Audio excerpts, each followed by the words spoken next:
सुरगाव येथे होणाऱ्या कत्तलखान्याच्या आदेशाला स्थगिती मिळावी तसंच कोर्टाच्या आदेशाने होत असल्यानं आम्ही न्यायालयीन लढाई लढू, पण वकील नेमण्याची वेळ आमच्यावर आलेली आहे हे फार दुर्दैवी आहे।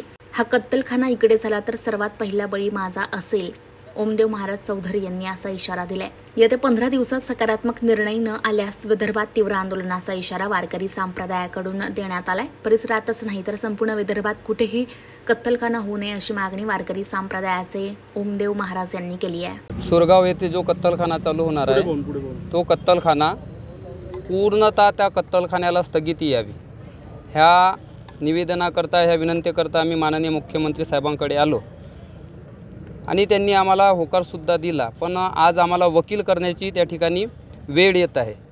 हे एक फार मोठं आमचं दुर्दैव आहे संस्कृतीचं आमच्या, कारण संस्कृतीची हानी आहे।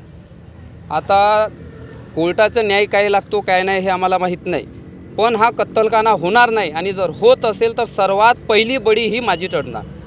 तिथे कोणत्या जनावराची चढणार नाही, पहिला वारकरी म्हणून बळी माझी चढेल। त्याच्यानंतर असे अनेक बळी ह्या ठिकाणी वारकऱ्यांच्या दिल्या जातील, तेव्हाच कुठंतरी एखाद्या निरअपराध पशुचा बळी दिला जाईल। ह्या ठाम भूमिकेवर आम्ही आहोत आणि कोर्टाकरता आम्ही तयार आहोत। तुम्ही आंदोलनाची भूमिका घेणार आहे? हो, आंदोलनाची भूमिका घेणार आहोत। आपलं नाव सांगा। मी ओमदेव महाराज चौधरी। मुख्यमंत्र्यांच्या आश्वासनानंतर तुम्हाला काही अजून वाटत नाही की तिथे कत्तलखाना होणार नाही म्हणून?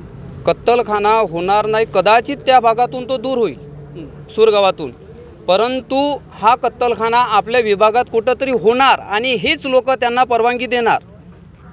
आमच्या माननीय त्या ठिकाणी आदरणीय आमचे राजूभाऊ यांच्याकडून आम्हाला कळलं की हे जे काही आहे यांचं मुख्य जे असतात ते मुख्यमंत्री साहेब असतात।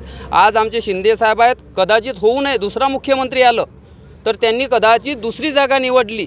पुन्हा आम्ही वारकरी ह्या जागेकरता आणि ह्या विरोधाकरता पुन्हा त्या ठिकाणी रस्त्यावरच यावं की हे आम्हाला प्रश्न त्या ठिकाणी प्रशासनाला करायचा आहे।